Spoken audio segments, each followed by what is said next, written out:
Tamarack Resort is situated just outside idyllic Donnelly, Idaho. Located about 2 hours north of Boise, Donnelly and the surrounding Valley County is the definition of a hidden gem. There are lakes, mountains, river systems, endless trails among towering evergreens, and the scattered small towns are filled with the people who actually recognize each other in the grocery store. Small town USA. The town sits at just under 5,000 feet in elevation and supports any recreational activity your little heart could desire among the mountains, alpine lakes, trails, and meadows.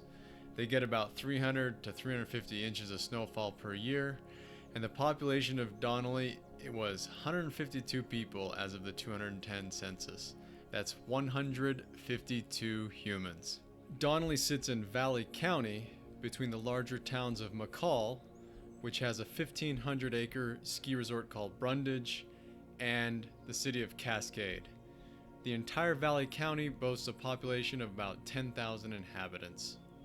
Despite the relatively low population currently, this area has been home to various peoples dating back many, many years.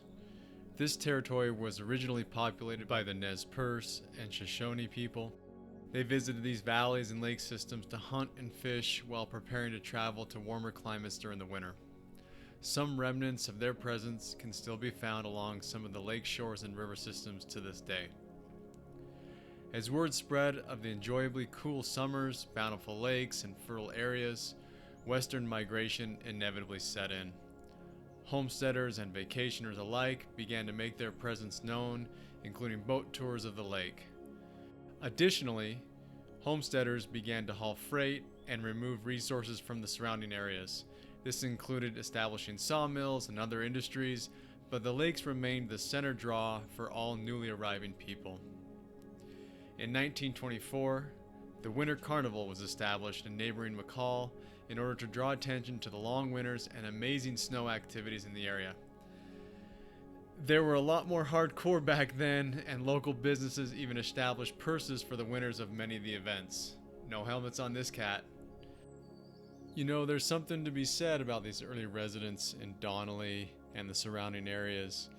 Their ability to just enjoy nature under their own power, human power, using just their legs and their gear to take advantage of the beautiful winters. Yep, it is safe to say that the residents of Donnelly and Valley County have been sliding on water as often as possible since day one, which makes sense why they would want a resort of their own. When Tamarack Resort opened in 2004, it was the first new destination ski resort to be built in North America in 23 years.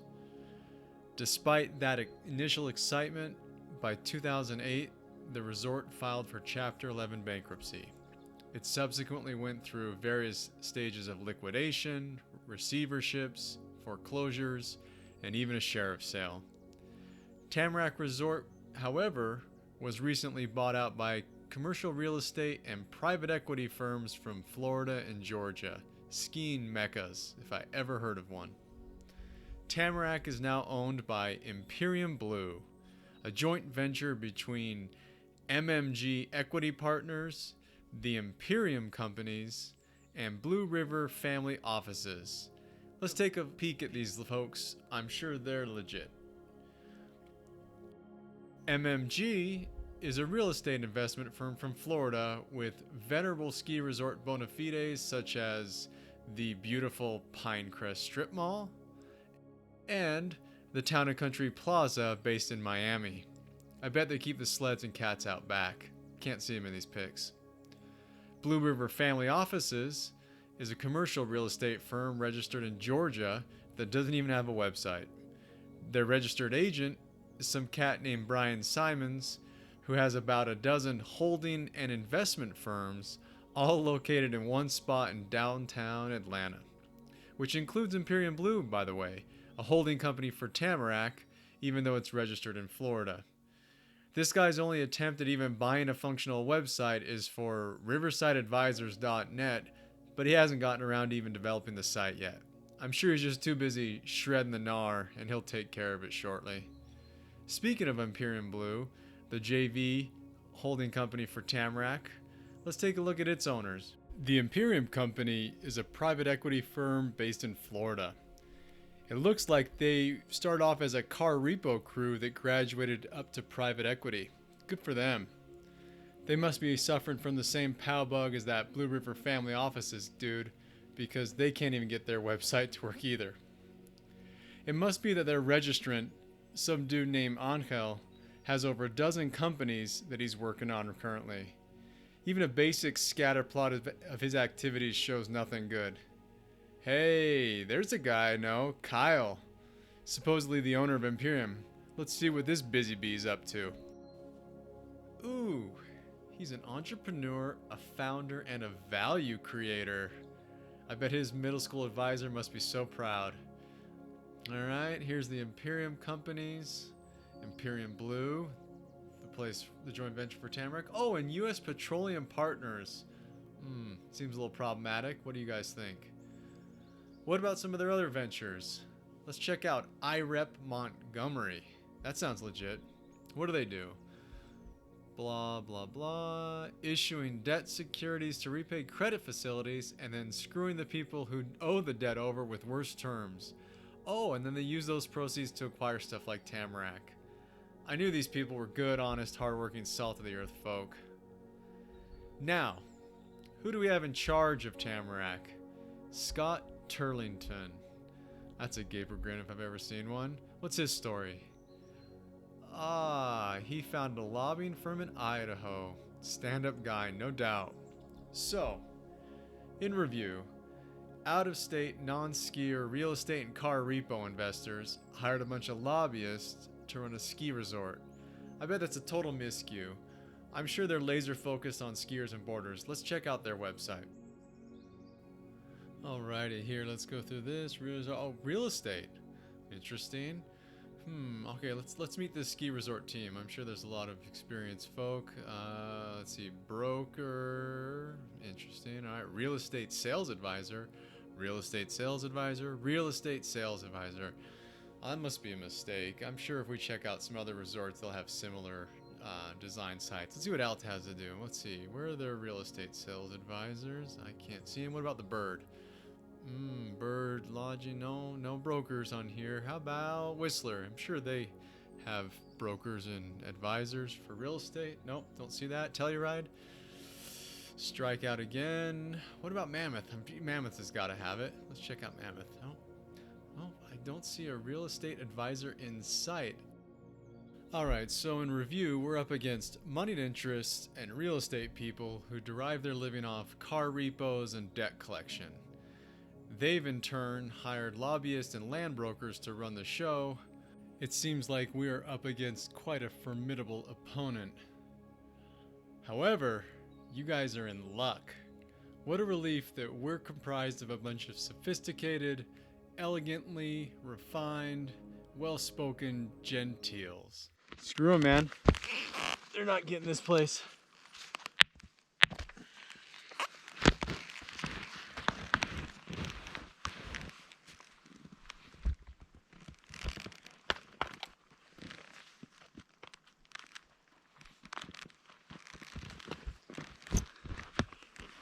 Do you like watermelon?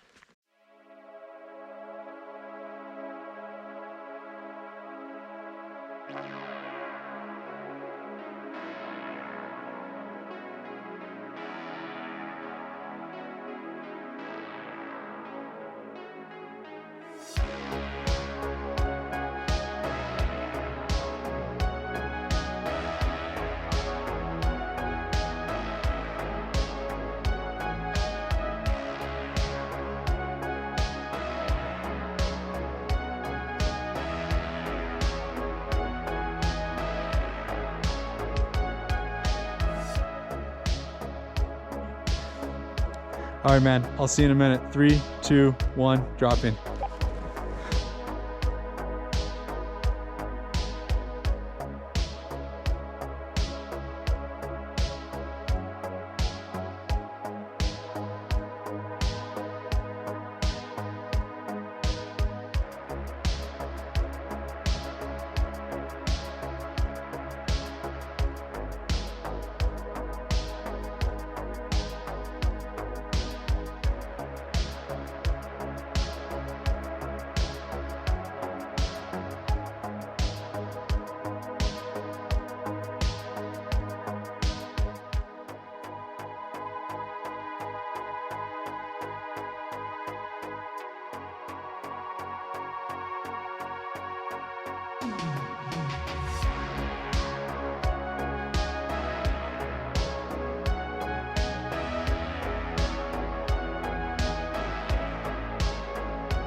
I'm dropping in 3, 2, 1.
So my name is Hillary Eisen, and I'm the policy director at Winter Wildlands Alliance. And Winter Wildlands Alliance, or WWA, is a national nonprofit that represents the human-powered winter community.